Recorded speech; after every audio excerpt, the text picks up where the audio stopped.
That's when the contractions were like pretty painful, when we were going into the store and like getting subs and stuff. Like I was walking through the parking lot and I had to like stop and the cars were just waiting for me. And I was like hurled over, like, hold on. Hi, I'm Kayla Heater, follower of Jesus, wife and mother of 5 children, Christian childbirth educator and doula, and your host of the Surrendered Birth Stories podcast, where we share God-centered birth stories, evidence-based birth education, and our pursuit of surrendering our birth plans to God. Let's get started. Happy 4th of July, everyone. I know this is a few days later, but I hope you had a great day celebrating Independence Day, our country's birthday, with your family, friends, whatever you did to celebrate. I'm actually recording this a little bit early, right before we leave town, because every 4th of July, we go visit my grandparents in West Virginia every summer, and that is where we spend our 4th of July. So that's where I am right now while this is airing. So we had to do all this a little bit ahead of time, but it's great. We love it. I love getting to spend all that time with my grandparents. I still have 3 out of my 4 grandparents living, and they all live in the same town. So we're able to go and just spend that time with them. And my kids are able to make the same memories I made when I was a kid. And that is just the most special thing to me. So while you're listening to this, I'm probably sitting on my granny and grandpa's front porch, drinking an iced coffee and swaying back and forth on the swing, just chatting it up with my granny while my babies play on the floor. It's maybe my most favorite place on earth. Okay, something I get asked a lot is for recommendations during pregnancy, whether that is what books to read, what documentaries to watch, what supplements to take, what things you need during labor, all this different stuff. And while I do talk thoroughly about those things in my classes, I also got tired of sending out individual like websites and links and typing up every single time somebody asked me, because I felt like I was looking up the same thing over and over again and sending it out to all these different people. So what I finally did was I compiled a list, and I compiled and made like a little resource of all of my recommendations for pregnancy and labor and postpartum and breastfeeding. And it's all compiled on one lovely, beautiful looking Canva file just for your aesthetic appeal for you to look up. So whether you're looking for a good pregnancy supplement, or you're looking for a good pregnancy book, or you're looking for what products you should have on you during labor, must-have products for pregnancy, labor, and birth, and postpartum. They are my non-negotiables for like what I recommend for every first-time mom especially, but just for pregnancy, labor, breastfeeding, and just newborn days in general. So instead of having it scattered all over the place and individually asked, it's all in one nice document ready to go. And I'm going to leave the link for that in the show notes. But my husband's like, no one knows that you made that. You've never told anybody about it. It just sits there on your website unused. And I'm like, you know what? You're right. I send it out to clients all the time, but I figure, why should my clients be the only one benefiting from that information? So if it's something you're interested in, if you're pregnant, you know someone who's pregnant, it's just a great little resource I put together that's absolutely free for y'all to just go and see what I recommend after having 6 babies myself. Okay, as we jump into this week's episode, this is exciting for me. This is actually my sweet cousin, Matalin, call her Matt or Mattie. We didn't really grow up together, but we saw each other, at Thanksgivings and family reunions and everything like that over the years. And now seeing her married and becoming a mother, because she's much younger than me, has just been so cool and just such like a circle of life moment. And I'm actually seeing her on this trip in West Virginia, because she now lives where my grandparents live too, which is exciting. She just moved there from Florida. So it's been really great. I'm excited to be able to spend that time with her. And I think the release timing of this episode is perfect as I would have just gotten to spend this time with her. So without further ado, here is this week's episode. Not many couples these days aim to get pregnant as soon as possible after marriage, but Matalin and Shane aren't your average couple. With the understanding that children are blessings from God and wanting to have many of them, they were blessed to conceive on their honeymoon and start their family immediately. While that part of their plan worked out, the birth is a slightly different story. Be inspired by Mattie's perseverance through some hard curveballs in labor and how, despite things being changed on her last minute, she and her husband were able to push through and have the natural birth that they desired. Well, welcome to another episode of Surrendered Birth Stories. I am your host, Kayla Heater, and I have Miss Matalin with me today, or as I know her, Mattie. So, Mattie, why don't you take a second and introduce yourself? Tell us about you and your life and what it's all about. Yes, so I am 27. I am Kayla's cousin, Yay! also known as Matt. Mm-hmm. I'm a stay-at-home mom right now. I moved down to Florida. So all my family's in West Virginia, but I moved down to Florida for school, for college. And back then I was a very different person than I am now. Had a huge conversion in my faith in college.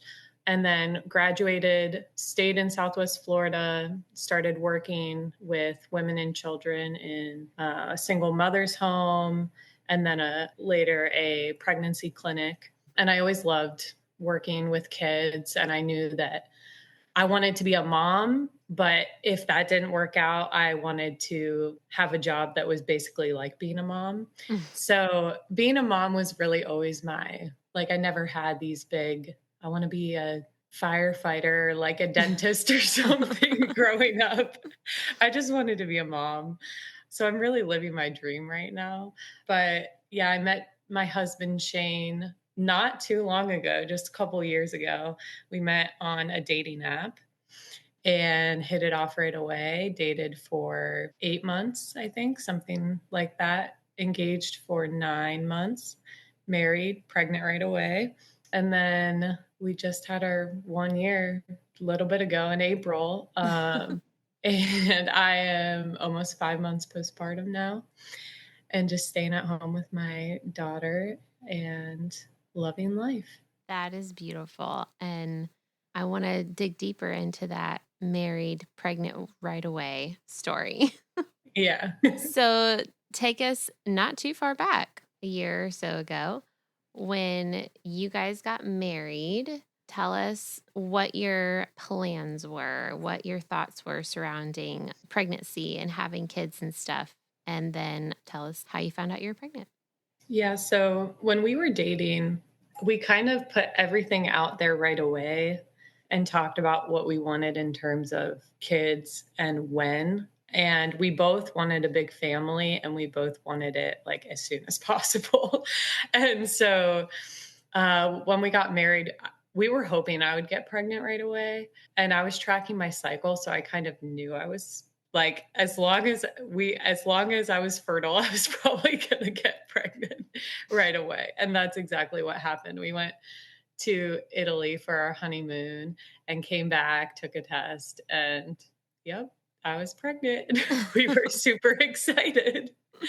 Yeah, we were both really excited. That's exactly what we wanted. So it wasn't like hard for me to hear that or anything. I was thrilled. And yeah, you definitely shouldn't assume you're going to get pregnant right away, but I definitely did. And I'm glad that God allowed that. Yeah, that's beautiful. I love the excitement surrounding that. So many newly married couples who get pregnant right away are like taken back and like, I don't want to say unprepared, but sort of like it was so unexpected. And it's like they're excited, but they're also like freaked out. But it's so refreshing to hear a perspective of like, no, we wanted to have kids right away and we wanted to get pregnant right away. And then the Lord blessed you and you did. Yeah. Now, if I were to get pregnant right now, I think You I think you might might be a have little more of the freaked freak out. out? Yes. Well, I understandably so, holding a 5-month-old, that makes sense. Yep. So, you're pregnant. That was the plan, that was the goal, mission accomplished. Now, how does the pregnancy go? Is it smooth? Or do you get super sick? Like, how did it go? Okay, the beginning was pretty smooth. I didn't have major nausea or anything, like, it was uncomfortable, but I wasn't throwing up or anything like that. I didn't have to, like, take anything or do anything to get through it. The first trimester was fine. The worst part, now thinking back, was the emotional roller coaster. Like, I was having major mood swings, and I would just be so upset and crying. And we don't have family down here. So that was usually the reason, even though I knew like I wouldn't normally get this upset. It's because I'm pregnant, Mhm. but it was because I felt like I'm going to do this by myself. Like nobody's here to help me. My sister's not here. My mom's not here. Like even the friends I have are not in the area. They're an hour north or an hour south. And so I really didn't have anyone except for Shane. And so I remember that was probably really hard for him to handle all of that emotion all the time. Yeah, I didn't really know how I was gonna make it through the pregnancy, thinking back. I kind of forget about that part because there's so many other things that were more pressing later on, but yeah, I do remember that was so emotional in the beginning, and then 2nd trimester, I felt like was pretty smooth, like nothing major really going on. And then I was receiving care at a birth center. So the midwives, I saw them once a month and then, every few weeks, every couple weeks, every week. And towards the end, they had some concerns about my platelet count was low and something about, I think, my liver enzymes or something like that. They were concerned. And then also, I failed my like glucose test, which that was like, I had to swallow my pride a little bit with that because I don't know why I just thought, I'm not going to fail this. Like, I'm healthy and how could I fail this? But then, I mean, I think my sister has failed it like every pregnancy. So I don't know. And she is Was healthier that than I am. was that at, like, the 24 week or whenever when you take the gestational diabetes one? Yeah. And I took like, it's called the fresh test, Yeah, is yeah, the one yeah. that I took. And also to me, it seemed kind of, I don't want to say pointless, but not as big of a deal, I think, as people put on it because I'm like, how much sugar, like, how many grams of sugar you're taking in? I would never do that. Like, I would never just sit down. And I guess that's not the point. It's just to see how your body is managing it. But yeah, I had to do the whole prick my finger, take my like Blood levels and check sugar. my blood sugar for like months. I did that. But I like how they handled it because I showed them like what I was eating. Like, look, I'm healthy. I'm not even eating sugar. And look at my levels. Like, I know how to manage it. And they were okay with that. So they didn't, say, oh, you have gestational diabetes. They were like, okay, you know how to handle it, you know what Yeah, to you know eat. how to eat right and for your Mhm. body and your baby. Yeah. But that was also mentally like really messed with me when they said I was going to have to take my blood sugar. I don't know why it was such a big hurdle to be like, I don't know. I think I felt like I'm sick or something, or like I did something wrong.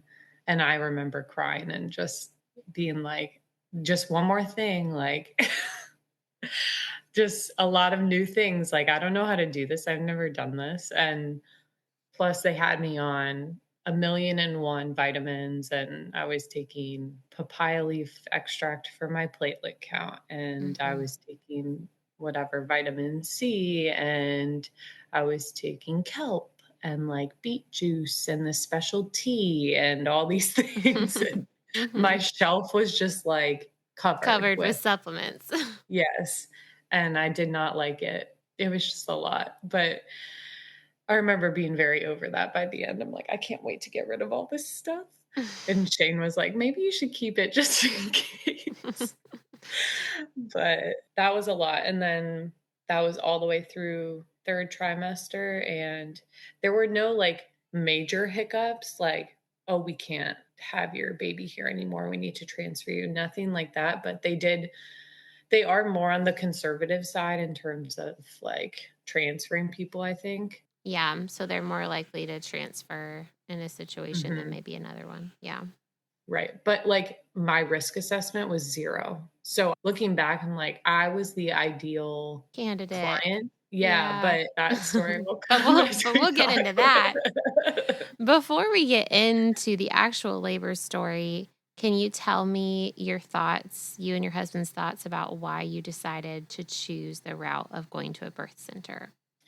Yes. So for me, it was more just my intuition. Like there wasn't a specific reason or, oh, I did a bunch of research on this one thing. And it was nothing like that. It was just the people I was surrounded with have almost all of them gone to birth centers or done home births. Like the community I have, it's very familiar to me. Like it's more comforting to me to go to a birth center than a hospital. I'm more familiar with that. I've never been like really sick or gone to a hospital. I've never been a patient at a hospital. So that was just really uncomfortable for me. And Shane was a little uneasy about it in the beginning. He just wanted to make sure that we were close enough to where if something happened, they could rush me over and it would be okay, which there's a hospital pretty close, but the birth center is 5 minutes from our house. So that was also a selling point. And then plus it's Christian based. So you just walk in and you feel like you're in someone's home. Like there's scripture all over the walls, there's photos of other moms giving birth. And yeah, you just feel very calm there. And then the real selling point for me, because I was a little uneasy about it after I knew Shane was uneasy about it. So we went and toured the hospital and it was really nice. So I was considering, and then I went and talked to the midwife, Deb, at it's called Summit Maternity Care. And she talked to me just about how she cares for her moms. And that was it for me. Just hearing her voice and talking to her. I was like on the verge of crying when I went in there because I just didn't know if I was making the right decision. And she just like made me feel so much better. I calmed down and I just trusted her immediately and was like, okay, you're delivering my baby. That's what I want. So all my prenatal care was with them. And I do not regret that at all. Like every appointment was a long appointment and that's a good thing. Like they Yeah. talked to me about everything and not just my symptoms, but like how was I doing spiritually, emotionally? What was my support like? They like really care about you. So, and Shane, he came around to it and he loved them as well. So, I'm so glad. Okay. We're having this natural birth at a birth center. We feel really good about it. They're believers just like you. They feel calming. It feels right. So take us to the end of the pregnancy, 40 weeks and beyond. What kind of happens there in those last weeks leading up to labor? so yes, I went to 42 weeks. So the last month, my body was so tired and my back was hurting so bad. I wasn't sleeping super well, but really the hardest part was mentally staying just strong because, everyone and their mother was texting me like every day. Where's this baby? Why isn't this baby out yet? Plus, my husband's mom is a nurse. And so she's very worried for me. And anyone that works in a hospital is very concerned for me and thinks this baby should have been out by now. And I'm thinking, I'm the one carrying the baby. Like, if I'm not worried, you should not be worried. Right. And because I went past 40 weeks, I had to go and get stress tests done in order to continue to deliver at the birth center. Just that was like required of me. So I went to the hospital and got a stress test done. So this was around like 41 and a half, I think. And I was totally fine. Everything was good. The doctors were kind of like, why are you still pregnant? They were not super happy with the care that I was receiving. Like they were concerned for me, I guess, is what they were saying. Well, because they're doctors and they force babies out by 41 weeks at the absolute latest. So, yeah. Right. So they were very kind of like, they seemed mad or something. And I was thinking, like, it's not your baby. Like, why are you mad about this? Right.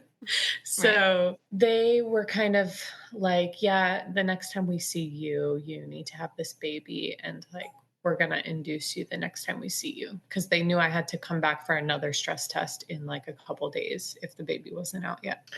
So the next day, I started having some blurry vision, which I've gotten migraines for a few years now, and it always starts with blurry vision. So I was thinking, like, it's just a migraine. But my midwife was concerned that maybe preeclampsia could be setting in, and also just because of those other things that they had been concerned about in my pregnancy already. So she didn't want to take any chances. So I went to the hospital to get blood work done and everything. And the doctor that was there, my midwife had warned me kind of like, hey, I just got off the phone with Dr. So and so, and she's not in a great mood. So just prepare for her kind of trying to get you to be induced. And so I got there and the blurriness went away and I felt fine. And I was very annoyed that I was there because the blurry vision went away and I didn't even get a migraine. So I was thinking like, I'm totally fine. We should just go home. But I got up to the room and they wanted to do some blood work, which was fine with me. And she basically told me, like, no matter what happens with this blood work, my recommendation is going to be that you be induced. So and I was thinking, like, so why am I doing this?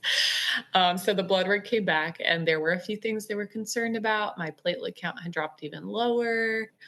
My liver enzymes were not looking good. And then I don't know, there was something else too, I think that they were concerned about. Wasn't it the blood sugar? It was like, that's the part of your story I remember is the blood Yes. sugar part at that hospital visit. So the blood sugar, it wasn't my blood sugar when they did my blood work right then and there. It was my history.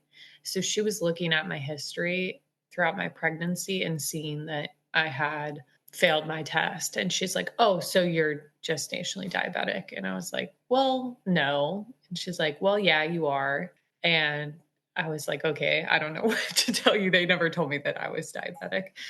So I'm texting my midwife and telling her everything that the doctor's telling me and everything that was on my blood work, yada, yada. And she just texts me back and says, well, if she's telling you you're gestationally diabetic, that means she's putting that in your chart. And legally, I can't deliver the baby in Florida, which I called her. I was like, what? That is so odd to me. Like, what do you mean? And she basically tells me, like, well, we now have record because you just texted me that the doctor said you have gestational diabetes. So we now have record of you saying that legally. With me having that knowledge, I cannot deliver the baby. And so I still had hope. I was really upset because I really wanted Deb to deliver my baby, but there were multiple midwives at that center. And one of them has an extra license to where she could, but it would have to be a home birth.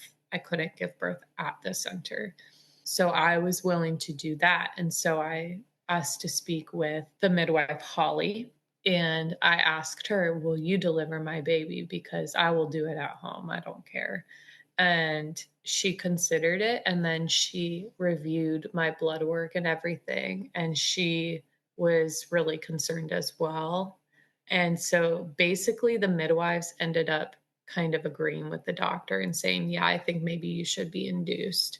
And at that point, I was a wreck. Like, I was so upset. I didn't even wanna be in the hospital, like, right then and there, and the thought of giving birth there, I was just so upset. It was, like, 2 a.m. also, so I was so tired, and also what I was annoyed with is the midwife was like, "You know, the doctor knows that if she writes that you're gestationally diabetic, that you have to give birth there," and she knows that, like, she knows what the Florida law is with birth centers and everything. So I don't wanna assume that she did it out of malice, That but is just possible. with her right, with her demeanor and everything else that she did, and the story is not over with her, but I told her, I was like, "Well, if I'm gonna be induced, I'm not doing it right now. So I at least wanna go home and sleep a little bit." So, just clarifying because you're in Florida, I'm in North Carolina, laws are obviously different because here you can deliver in a birth center if you're gestationally diabetic as long as it's being managed, like as long as it's not like out of control, which it sounds like you were obviously managing it well. Mhm. However, here in North Carolina, you cannot deliver your baby at the birth center past 42 weeks. So, like, if you hit the 42-week mark, really, even before you hit the 42-week mark, a birth center will induce you because, like, they'll do it naturally, like without pitocin, they'll do alternative methods, but they will not let you deliver at a birth center here past 42 weeks. But it sounds like in Florida, you were already 42 weeks and there was no talk from the birth center of inducing you because of your gestation. It was simply because of the doctor diagnosing gestational diabetes. So it's just crazy how different, like you could be in one state and it's like, oh, I'm considered a safe pregnancy. And then you cross a state line and you're like, oh, I'm not anymore simply because of the laws. That's wild to me. Yes. Yeah, and it's hard also because I don't know all of these rules, and so I just, like, am discovering this as these things come up, and so it's like a shock and just kind of I just felt blindsided, and I was upset at my midwives, like, I was really disappointed because I don't know, I mean, obviously, they know how important it is to moms who wanna give birth naturally and at a birth center or a home birth, like, that's why they do what they do, which, like, now looking back, everything was meant to be, and it's good the way it happened, but in that moment, yeah, I was, like, mad at them. Yeah. Um, so they were like, "Oh, we can be there if you want us to be there," and I'm thinking, like, "What's the point? You're not catching the baby." So Oh, to like just be there for support. yeah. Gotcha. Um, but I went home, did not sleep, was just crying and crying, very upset. And then around, I think I slept for maybe an hour from like 4 to 5.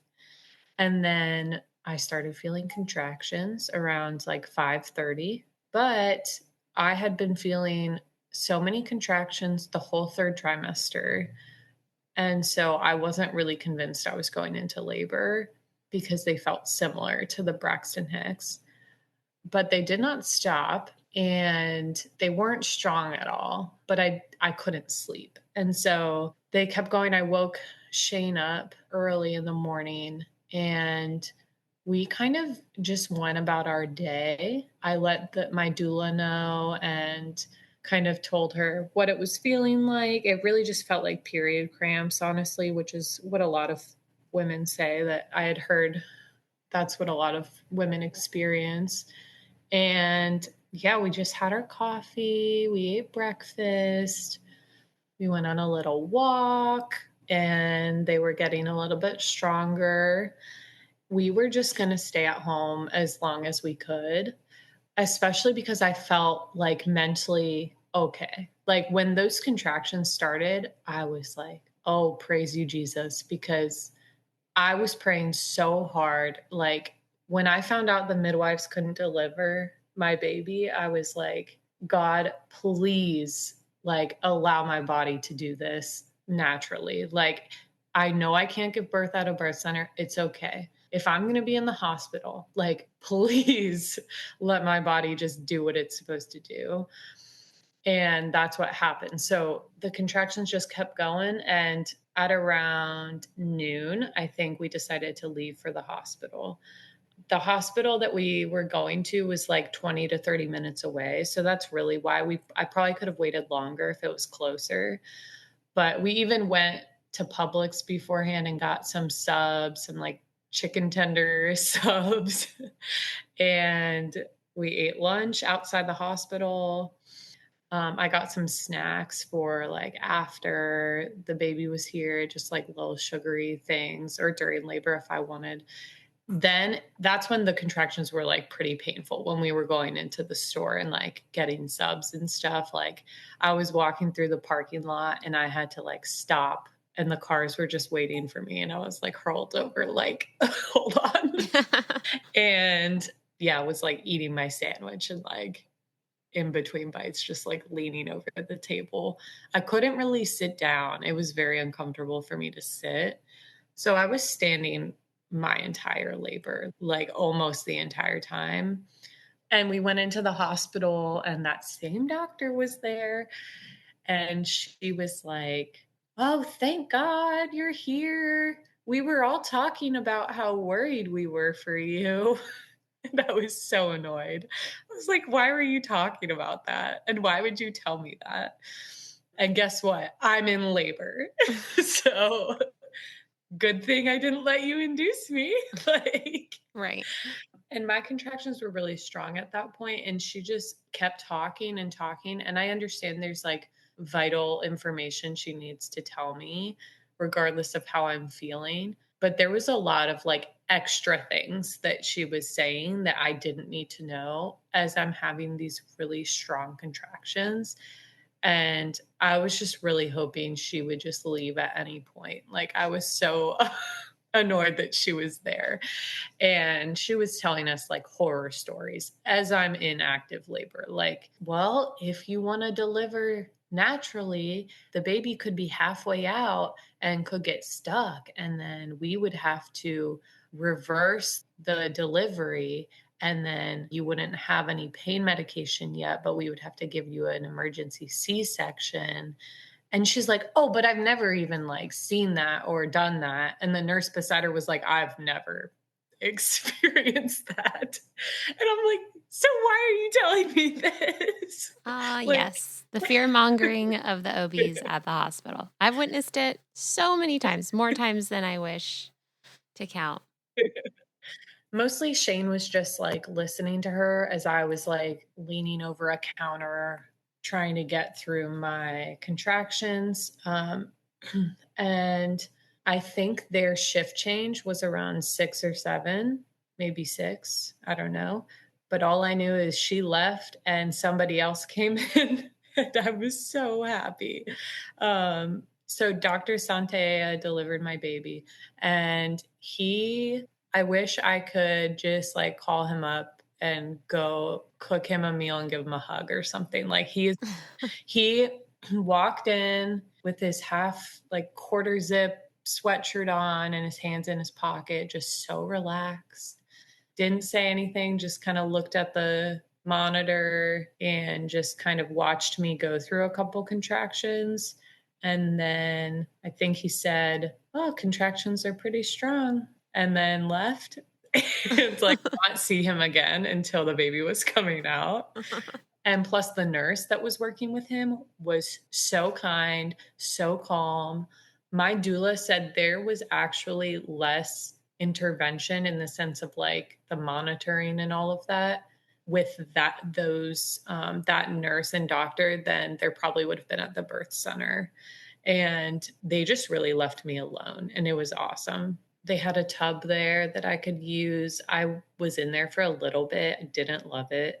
I thought I would love it because I was a swimmer, and so I'm like, "Oh, water. I need to be in water." Did not love that. I was mostly just standing, pressing down on Shane's shoulders a lot and like burying my face in his neck. And also, I had not lost my mucus plug and my water had not broken. And I didn't really know that because I was like, I guess I could have lost it and not noticed or something.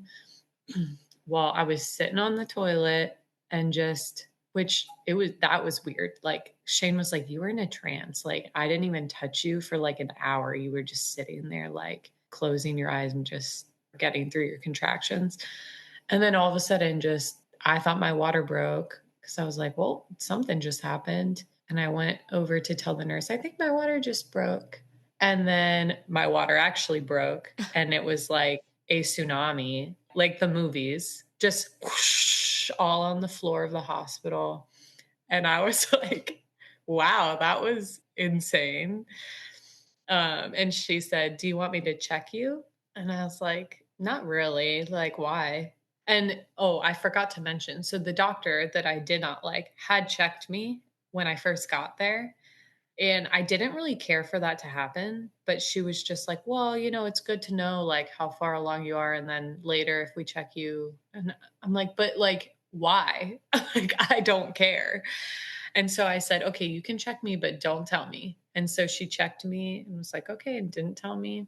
And then when the nurse asked after my water had broken, she said, "Well, the thing is, I could check you really quick just to tell you if like your body's ready to push." And I was like, "Well, okay, I guess you can check me, but I'm not laying down." Like I did Yeah. because I was like, I was so uncomfortable.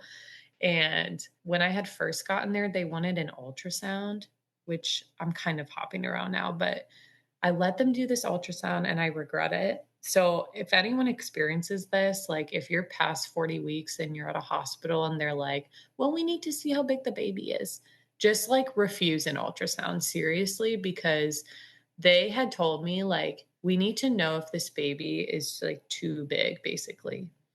And I told them, like, I didn't want a C-section no matter what, like, unless it's an emergency case while I'm pushing.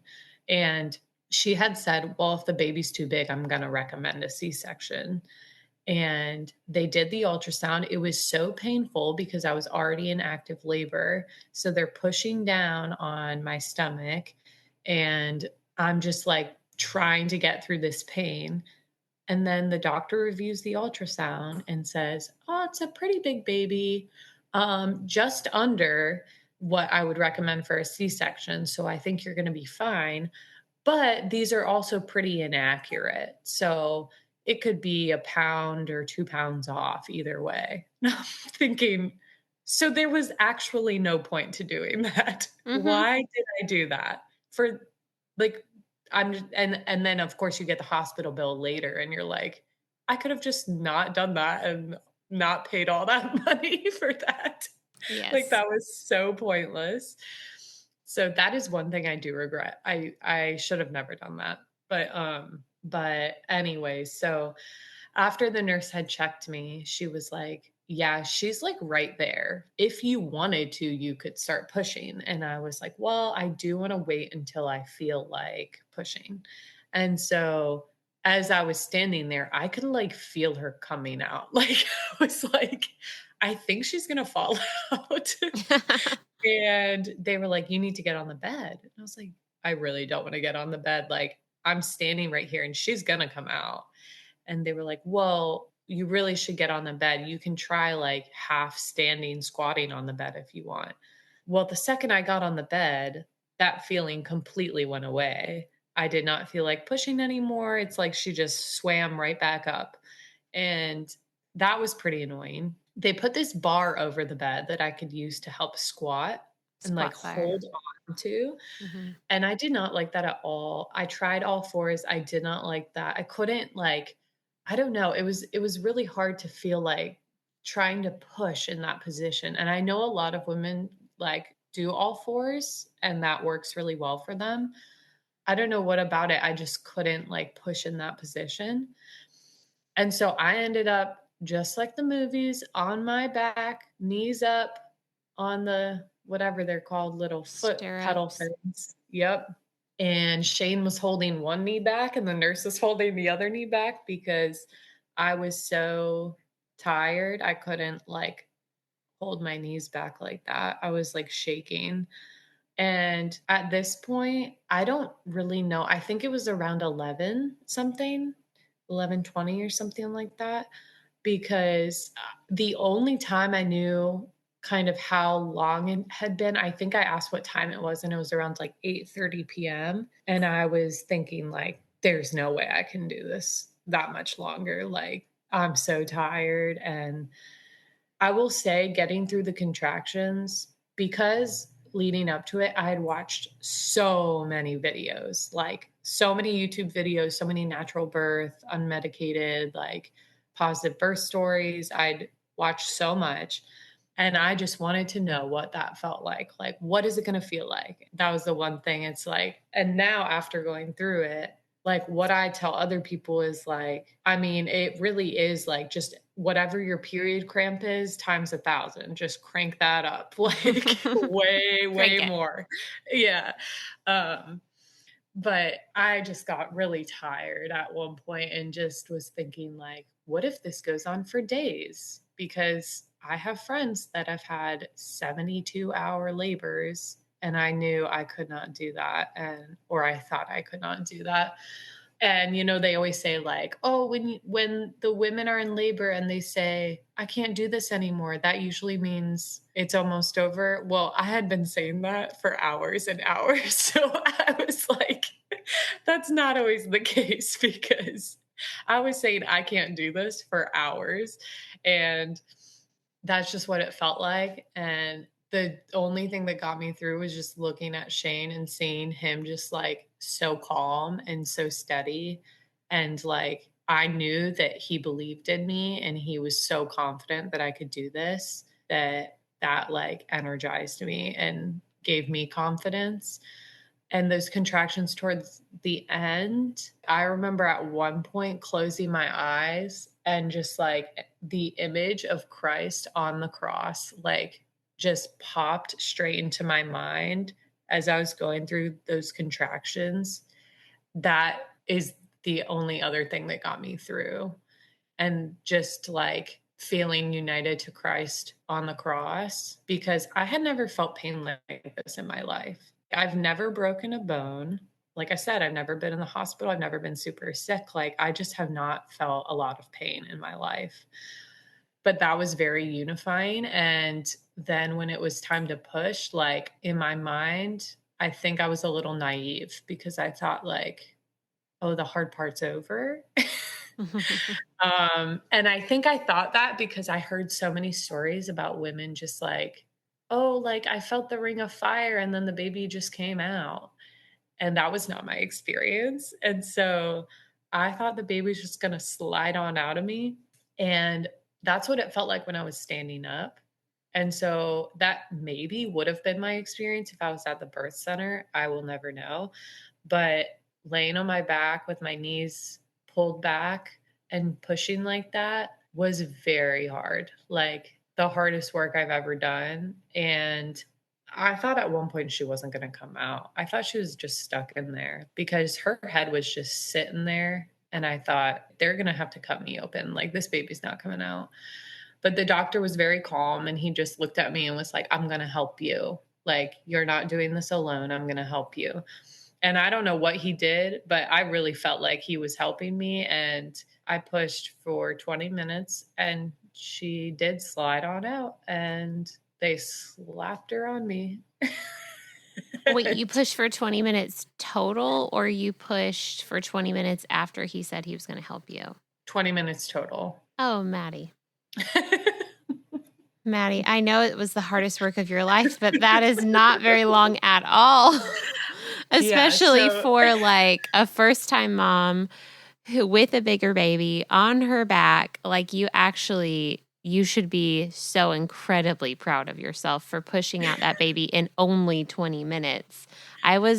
Okay, spoiler alert, I was with a mom this past week and we pushed for on and off for 8 hours. Oh my goodness. Yes. So I'm just saying, and yeah, you're right. If you were standing up, it probably would have gone even faster and a lot faster. But the fact that you did it on your back in 20 minutes is like, because tell everyone how much she weighed. I know it was 9 pounds, I think 10 ounces. 9 pounds, 10 ounces. That sounds right. There you go. So almost a 10-pound baby. Yeah. So and she was your first. Yes. I'm just saying, like, experienced mom and doula over here is saying that is so impressive. Like, So Yeah. incredibly proud. When I was pushing, like, there were sometimes because they can see the monitor when I'm having a contraction, and there were a few times where they were like, "Okay, push, push," and I was like, "I'm not pushing because I do not feel anything, and I'm not wasting my energy on this because she's not coming out with this." Like, I can feel when that contraction is gonna help her come out and when it's not, because some of those contractions were so, like, tiny, they didn't feel like anything, and they were telling me to push. Yeah. So they're used to moms with epidurals. So we'll just say that. So they're used to having to tell a mom, okay, you are having contractions. So you have to push now because you don't know when you're having a contraction. But when you're birthing naturally and unmedicated, the mom is able to feel her body and feel when she needs to push. And a lot of times, actually, during the pushing phase, like right before it and during it, your body will give you those moments of rest Mhm. and those moments of reprieve so that you will have the energy to push when the big contractions come. Yeah, and I mean, once her head was sitting there and, like, I understand why they say the ring of fire, but, like, her has just sat, like, right there, and I thought it was gonna be like, "Okay, I feel this, like, burning, and now she's out," but it was like, she just sat there for, like, 10 minutes, and I was like, "Oh my gosh, like, everything's gonna just rip," and, like, I did tear, I had a second-degree tear, and it felt like hours, honestly. Those 20 minutes. I know they It did. was 20 minutes. But she came out and they threw her on me and, like, yeah, that was amazing. I just watched for the first time last night, I just watched because my doula was secretly taking videos. She's not supposed to do that. Yeah. Multiple times they're like, "You can't take videos. Don't," like, I see that. She was taking videos. So I have some Way to go, videos. doula. Yeah, so I have some videos of her coming out and, like, pictures of the first time they put her on me and stuff, which is awesome. I'm so glad she did that. And then I was just sobbing, and Shane always says, he's like, "I just remember you saying over and over again, 'She's perfect, she's perfect.'" Yeah, Wow. yeah. She's perfect. Will you tell everyone what her name is?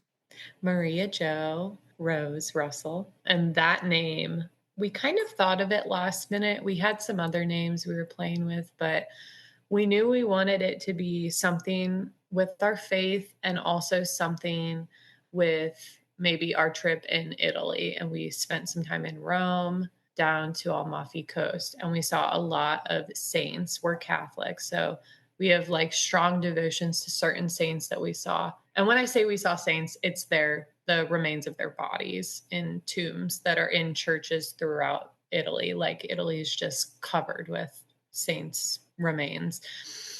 And so we went and we saw Saint Maria Goretti. So that's where the Maria comes from. And Shane has a devotion to Saint Joseph, and Shane is a carpenter. So that's part of that too. And so that's where the Joe comes from.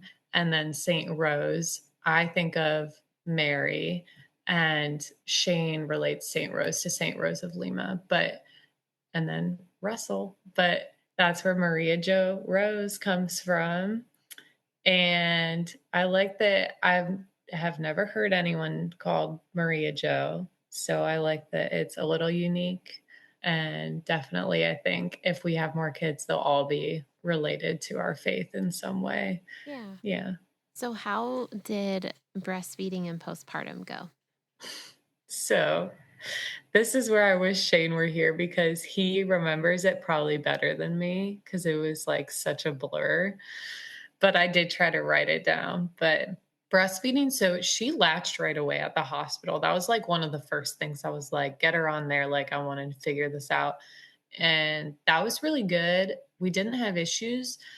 I do kind of wish I would have maybe asked more questions while I was there and kind of had them watch me feed her and stuff because I didn't really do that. And then when we went home, because we left the hospital the next day, we left against medical advice.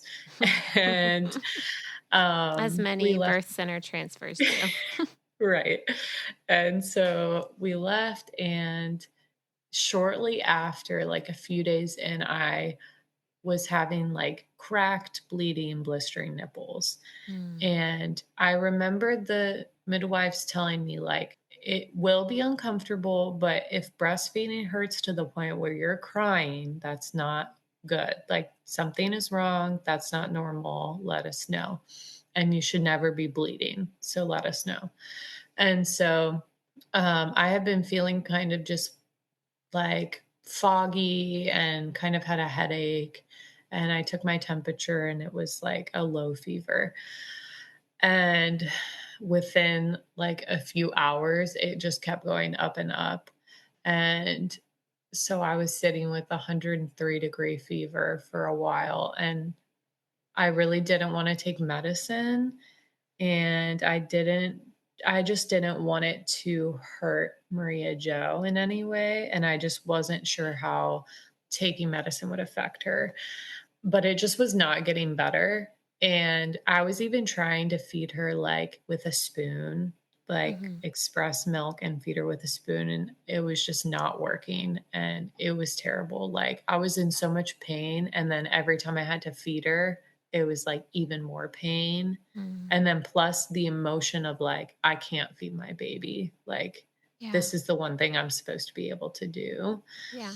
So that was hard, and Shane was like, "What do I do?" Like, I was shaking, I just couldn't control anything, and he was really scared. Like, he talks about that time a lot and how scary that was, and then plus my mom was here, and she was helping us, and she was very scared, and so Was this like the first week? mhm. Okay. But, like, I give her so much credit because she was, like, not pushy at all, and I know that was probably really hard for her to watch me go through that, but she was not, and she works at a hospital too, and she was not like, "You need to do this, like, you need to do this," and trying to tell me, how I should be taking care of Maria Joe or how I should take care of myself. Like, she was really honoring just, like, okay, Shane and I are her parents and we're married and like we know what's best. And of course, she was like, maybe you should consider taking medicine.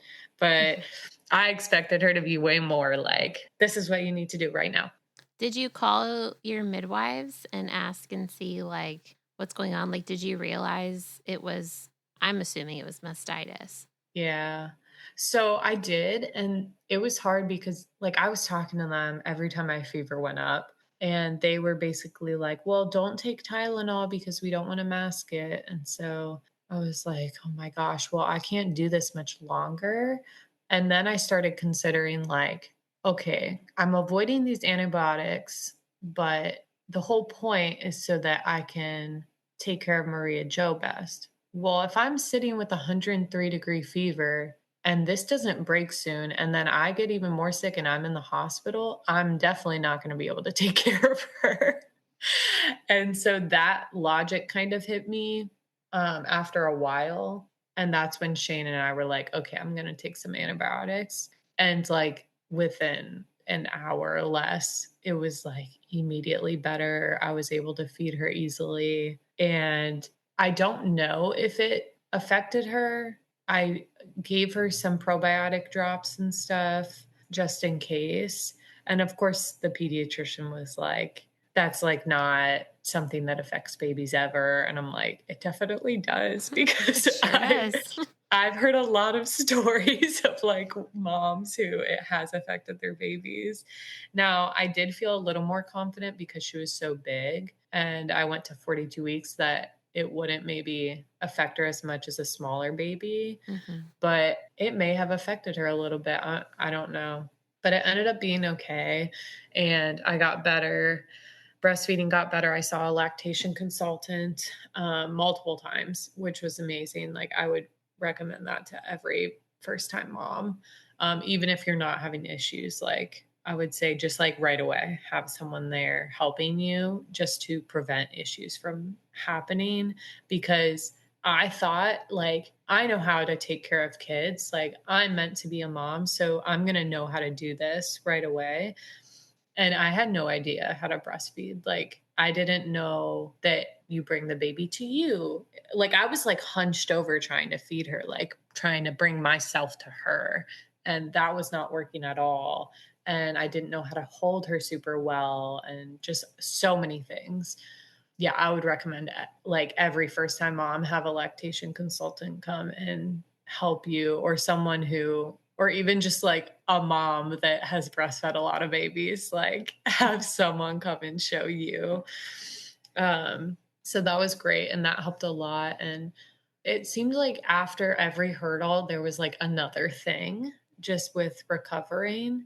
And I do not know how some moms like go back to work after like a few weeks or something, because I was like dealing with the breastfeeding mastitis. And then it was like I had a lot of emotional kind of hurdles that I was going through. Like I was very mentally like, I felt like someone was messing with me. Like I was like having a lot of intrusive thoughts and like really just like paranoid about if she was going to get hurt or if I was going to hurt her, or like I like didn't trust myself taking care of her at all. And I almost thought like I remember praying like, am I not supposed to be a mom? Like is this not like, God, did I do something wrong? Because I should know, like, if this is my vocation, this is like what I'm made to do. Why does it feel like this? And like, why is it so hard? Yeah. And I remember almost thinking, like, maybe Shane should just stay home and I should go back to work. Ah. And like, he should just take care of her. Um, because it seemed like when he came home, like he was so good at taking care of her. And I'm like, maybe I just am not supposed to be the one to take care of her. So that was like happening. And then that was for like the first few months, like the first, like at least 2 months. That is kind of what I was going through. And I was just like holding her all day, didn't know like how to take a shower or whatever, do anything for myself. And then after I learned that, and after I got a handle of like taking care of her, I had this granulation tissue issue. So from my stitches, it healed like outward, I guess. And I had this like ball of tissue like right at the entrance of my vagina. And I had no idea what it was. I didn't know what to do about it. I didn't know like I thought it was I of course my mind goes to like the worst possible thing. I'm like, what if it's like some type of cancer thing? Like, I don't know. And my midwife looked at it and she's like, oh yeah, that's a granulation tissue. Like this is semi-common, like your stitches just kind of didn't heal perfectly and you just burn it off with silver nitrate. Ugh. And so she made it sound like super simple and she had done it many times, but meant like in my mind, I'm like, I don't know. It was something about anything happening down there. It was like, I think a little bit of trauma of like, I don't want anyone down there. I don't like, this is very uncomfortable for me. And then pain down there. I'm like, this is going to be just like giving birth. And it was mostly just the build up to that happening. I was holding Shane's hand. It was like crying. And I had her, this was a bad mistake. Nobody else do this, but I had her put lidocaine on it because I thought it would help numb it. Well, the lidocaine hurt more than the silver nitrate did. So nobody else do that. That was a terrible mistake. That burned so bad. And then the silver nitrate took like 30 seconds and it was done. And I was like, okay, that was not as bad as I thought it was going to be. Mhm. And it basically burns it and it like falls off like ash. Whoa. It's weird. And it takes weeks to heal. So even after that, I was still healing for a while. But yeah, again, I was like, just another thing. Here we are. Yeah. And since then, no issues since. So thankfully. Wow. I know you shared a little bit throughout the story, but what do you feel like your biggest takeaway from the Lord was? What do you feel like God taught you through this process of pregnancy and labor and childbirth and early motherhood? What do you feel like He's told you? So I think the absolute biggest thing, because I've kind of been not a major perfectionist throughout my life, but like I definitely I'm the type of person that, like, if I do something, I wanna do it better than anyone, and I want to, like, really excel in it.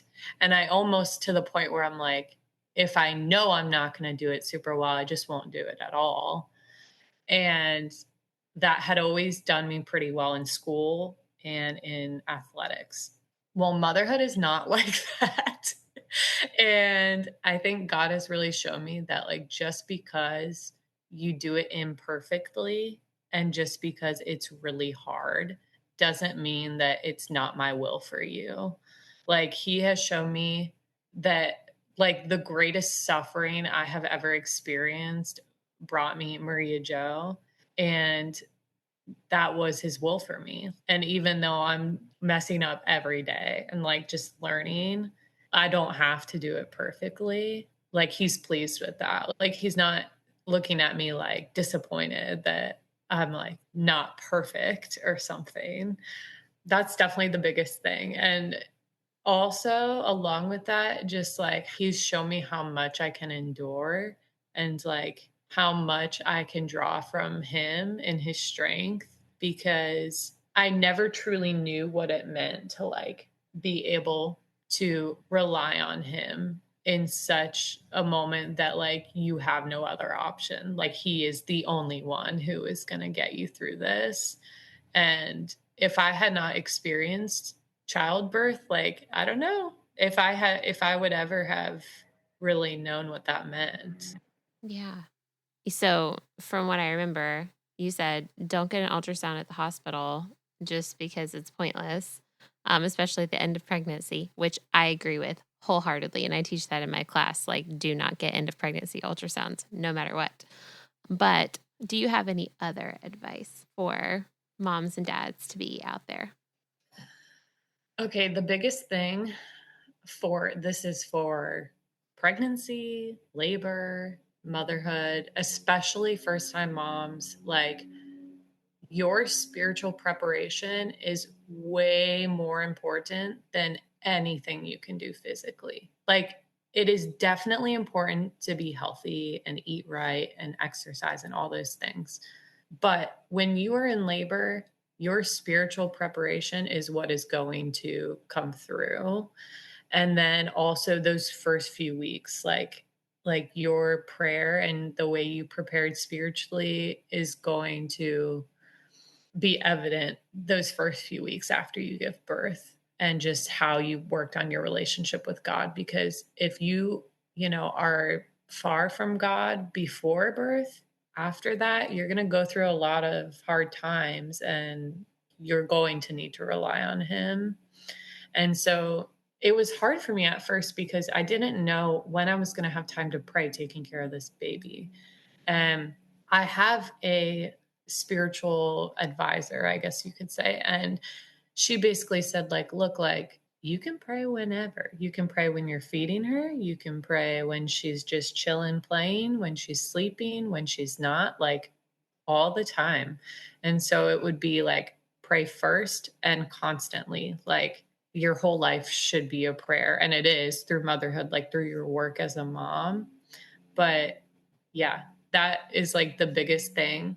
And then also be very gentle on yourself is what I would say, which is what people have to tell me. And so I'm going to tell other people, like, be very gentle on yourself. Like, don't be too hard on yourself. It's okay. And lastly, I will say, really lean on everyone in your community, in your life. Like, don't be afraid to ask for favors. Don't be afraid to ask for help from people, for advice, for whatever. Like, if you're having a hard time and you want to see if someone can come and cook you dinner, or you just want a friend to come over, or whatever, you want someone to come and hold the baby so you can take a shower. Like, I know we have like some people out there are major people pleasers and like don't like doing that. But don't be afraid to ask for help because people want to help you. Like, now going through it, I'm like, oh my gosh, any mom, any pregnant mom, like, just ask me for help and I will help you. Right. You have a lot Yeah. more empathy for them now having gone through it. Yes. Thank you so much for sharing everything. Thank you for coming on, taking taking the morning to do this. I really, really appreciate it, and it brought me so much joy. I'm honored. Thank you for having me. Thank you so much for listening to today's episode. You can reach me at Surrendered Birth Services on Instagram or email me at contact@surrenderedbirthservices.com. Be sure not to miss an episode by hitting the follow button. Also, we'd love for you to leave a written review of the show so that more people's births and lives can be changed by the love of Jesus and the empowerment of accurate birth education. If you really enjoyed this episode in particular, please take a screenshot of it and post it to your Instagram story, tagging Surrendered Birth Services. If you would like to be a guest on the Surrendered Birth Stories podcast, please click the link in the episode show notes to fill out your interest form. Also, if you're interested in taking my childbirth classes, birth consultations, or having me as your birth doula, please click on the link in the show notes to take you to my website for online and in-person options. Just as a reminder, this show is not giving medical advice, so please continue to see your personal care provider as needs arise. We hope you have a great week, and remember, learn all that you can, make the best plans, and then leave it in God's hands.